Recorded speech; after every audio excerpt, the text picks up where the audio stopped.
Cancel, and welcome back to Warcraft Weekly, the show whose purpose is to advertise my shield making skills. I'm like really good at it. If you don't mind, hit the like button, subscribe for more content, catch me on stream, especially this weekend because there are some Twitch drop promos going on right now. In case you're new, here's how it works. Watch any WoW streamer, watch me while I'm streaming WoW right here, here's the address somewhere, and make sure that your Twitch account is connected to your Battle.net account. And then you need to watch 4 hours worth of WoW streams before the 13th, and then you can claim a pet. Yay! Then, and this is very important, after you claim it, you can then immediately start watching another 4 hours worth of streams and then claim a mount.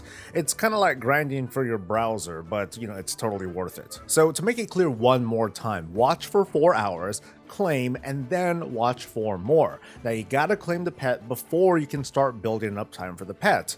Why? No idea. You could ask Twitch. They're owned by a multi-billion dollar company. I guess that's just how it works. And then, starting on the 13th, by watching participating streamers in the Race to World First, 2 hours of watch time will score you a third prize, a toy. This drop is going to be more exclusive. These top guilds and many of their rosters channels are going to be part of the promotion. So for those of us who regularly jump between competing streams to talk mad shit, you're gonna get a toy out of it. I gotta say though, I'm loving these promos so far. It's got tons of people tuning in, even if the reasons are very transparent. It's still really flattering with lots of folks showing up here at this channel, and I'm really thankful for that. That and the energy around Dragonflight so far has been, for the most part, very chill, very positive. And I know that there have been issues with drops. We can blame Blizzard and Twitch for whatever is going on in the back end. And others aren't happy that the mounts that they paid for in the past are basically being given away for free. But I guarantee you that if the WoW team did a drop for something that was really new and awesome, we would be drowning in anti-FOMO commentary, even more so than now. But for now, feel free to share your thoughts. With Season 1 of Dragonflight starting next week, I'm going to have your usual Monday reminder guide ready. I still don't have a song prep. You can thank the Twitch drops for that one. But we've got an interesting announcement from the WoW team this week that the bind on equip items from Mythic difficulty of the raid, it's going to drop as bind on pickup items, at least for the first few weeks. That's because the Mythic version of the raid will also be opening up the same week, which is bound to turn competitive raiding upside down. It's a bit of a mixed bag, but personally, I think that this is a big win. The bind on equip, or the BoE economy, it tends to threaten the likes of, everyone, notably crafters who, especially in Dragonflight, are hoping that the specializations that they invested into in the first few weeks will pay off. This is going to throw off folks who do trash runs and sell those items to these guilds and to these whales, but note that the heroic BoE market is still fair game, and eventually Mythic BoEs will return. This week, the WoW team almost changed World Quest to refresh daily rather than the current semi-weekly schedule of Tuesday morning and Friday evening, at least on US realms. I talked about it in an earlier video, so I'm just gonna try to touch on it here. While it is nice for some of us to feel like we can take a breath of fresh air knowing that we won't be bothered every day with a round of icons on the map to clear out, there is a significant audience out there who relies on that daily round of icons as a structured routine that's handed to them, and that's been nerfed severely. It's kind of like having a job where generally you have these 2 tasks, neither of which are particularly interesting, but you can move between both sets of tasks freely to keep yourself engaged. Until one day your boss comes in and says, "Hi there, we're making it so you do these 2 tasks only 2 days out of the week, and the rest of the week you're only going to do one of these tasks, and you like that task even less." And that's not even close to a majority of players who feel this way, but I bet a nickel that I nailed at least a couple of you. I can describe this in any number of different ways, but let me make it clear one more time, I promise, okay? This is how I'm looking at this conversation. One side, who wants the semi-weekly schedule, what we have now, they can choose to ignore the content that they don't like, but they don't want to be inconvenienced. They don't want to have to make that choice, all right? The other side, who wants the daily schedule, they had that cadence of content taken away from them, and they're not interested in the infinite grind, but they don't have a choice. Agree or disagree, I'd love to hear your thoughts on this. The conversation on tier sets is starting up once again, including the topic of how long it's going to take for the Inspiration Catalyst to be switched on. However, I want to revisit accessibility, just like I did back in patch 9.2. Now back then, I campaigned for Sand-Worn gear, earned from farming a single zone currency to be used in the Creation Catalyst. The circumstances were pretty specific, like it was the first time that tier was coming back in years. The bonuses, for the most part, they were really transformative, and at the time tier was announced, the wording heavily applied that tier was meant to be for everyone. And after a lot of conversationing, we prevailed. Sand-Worn gear for tier became a thing, and a little while later, Sand-Worn tokens to buy said gear became tradable account-wide. Cut to now though, I still believe very strongly that tier should be accessible through every playstyle. Season 3 of Shadowlands proved that including the casuals didn't turn the game into a nightmare dystopia. Season 1 of Dragonflight should be no different. Now I could stop there and urge you viewers to start shouting from the rooftops that the WoW team needs to make these changes before the new catalyst is turned on about a month from now. But we also need to talk about how to make this happen, and this is the hard part.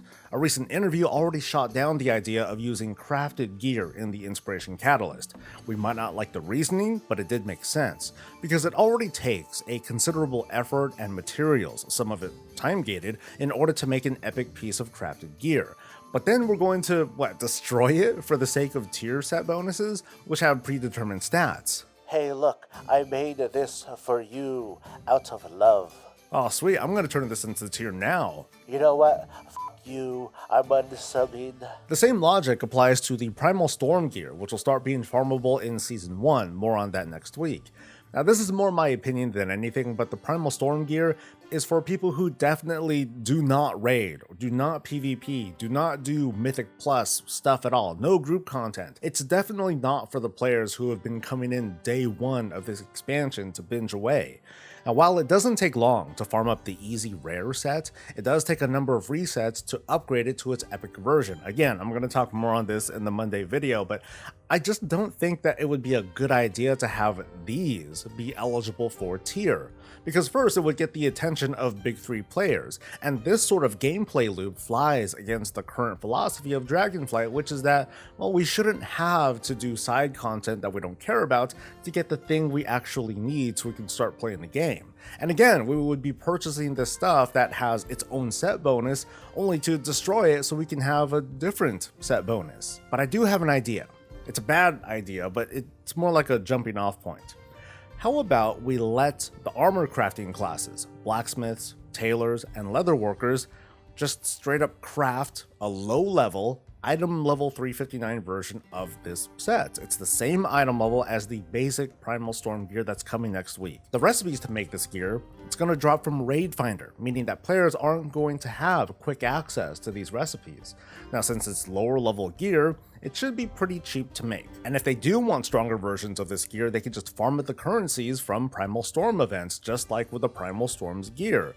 So in practice, as this season rolls along, these recipes are going to drop for the Raid Finder heroes, and this will give tier access to world content players who can then power up this gear a little bit through Primal Storm's events. That way, no one is stepping on each other's toes. World content players don't have to step into an instance, professions get to make some extra money, there's a little bit of extra incentive to run Raid Finder, and that's it. Cool Blizz, you can send a check out to Bob, he does all the financials, and that's the show. So I've been playing a lot, definitely a lot, and even then, not as much as others, okay? But clearly I'm not affected by the, lack of daily World Quest content. If anything, I'm really wowed by the fact that Dragonflight has brought back a part of my gameplay habit that I thought I'd lost. The tendency to know life and activity and hard grind something because I want a thing. Like in this case, it was a black dragon skin. And then I wanted recipes, and now I want more recipes, but whatever. The point is, I haven't done this sort of thing in a while, and I'm finding this flow to be a lot of fun. I think back to Shadowlands and the Avowed rep, and I noped out of that real quick because it felt really awkward to kill a thing and then go back to a person and then go kill a thing again. And that interruption, it prevented me from building up that real mindless momentum of farming. Despite all this though, I do think that I would like more world quests to do. Maybe, let's not fill up the map every day, but maybe each day we can get like a third of those quests with long enough expiration times that we don't feel like we have to be on every day. Because 5 out of 7 days, if I want to get Valdrakken rep, I'm gonna be here. But anyway, let's wrap up because I got Centaur rep to farm now. I'm done with this thing. So a massive thanks to the Twitch fam. You guys and gals absolutely rock, and I hope to see you all throughout the weekend. To the beloved patrons, thank you for your support.